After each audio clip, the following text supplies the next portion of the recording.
তা আমরা আপনাদের কাছে এসেছি, আপনাদের এন্টায়ার ক্লাস, আমাদের আর কোনো পরীক্ষা দিতে হবে না, কিছু দিতে হবে না, শুধু আপনারা সার্টিফিকেট দেবেন, আমরা নিয়ে যাব।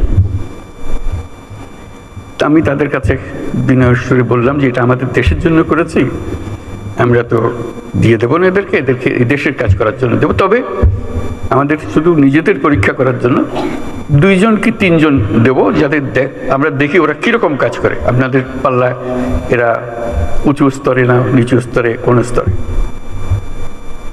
বলছি না, সেটা পরীক্ষা করতে হবে না, সেই পরীক্ষা আমরা ইতিমধ্যে করে ফেলেছি, যা যা আমাদের দরকার আপনারা যত চান দিতে পারেন।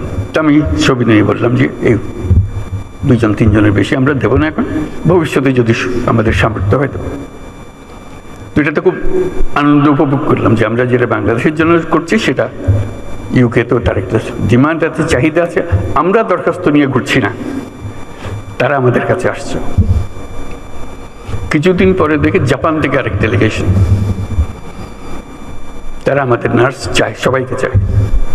বলছি শুধু আমাদের একটা শর্ত, জাপানি ভাষাটা আমরা শিখিয়ে দেবো তাদেরকে, এই সুযোগটা আমাদেরকে দিতে হবে, এবং খুব সিম্পল জাপানি ভাষা, কোনো কঠিন জিনিস না, তারা লেখাপড়ার সঙ্গে সঙ্গে এটা শিখে যাবে, আমরা সেই ব্যবস্থা আমাদের হাতে।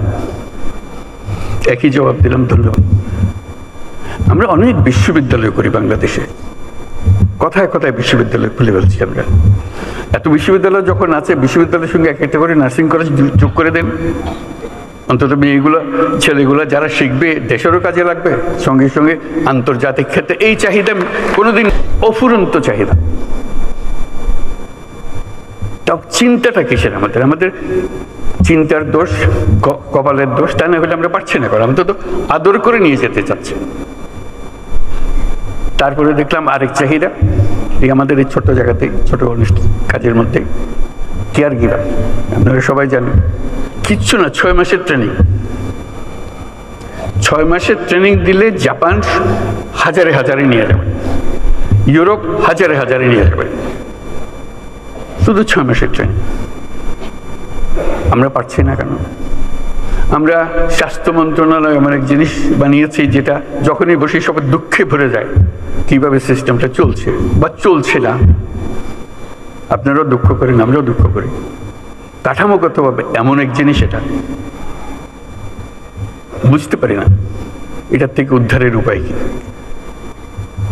কাজে আমাদের জগৎটা, আমাদের সামনে বিশাল জগৎ, শুধু আমাদের সিদ্ধান্ত এবং আমাদের কর্মসূচিগুলো ঠিক করার অপেক্ষায়।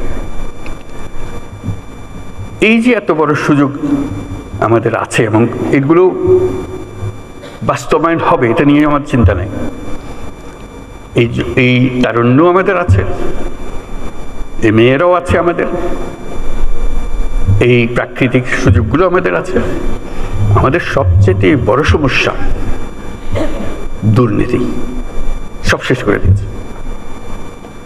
স্বাস্থ্য মন্ত্রণালয়ের একটা কথা শুধু বললাম, একটা উদাহরণ, এই উদাহরণ সর্বত্র। যে কোনো পরীক্ষায় আপনারা দেখবেন বাংলাদেশ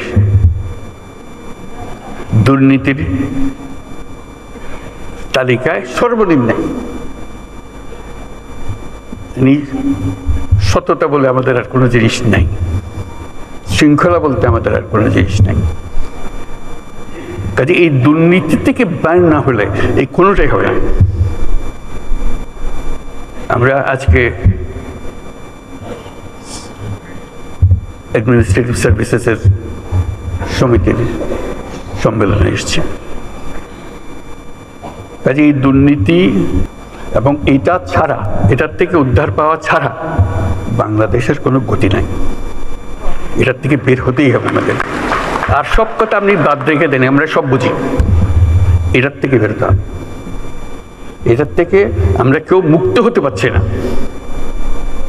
এমন গভীরে ঢুকে গেছে এটা।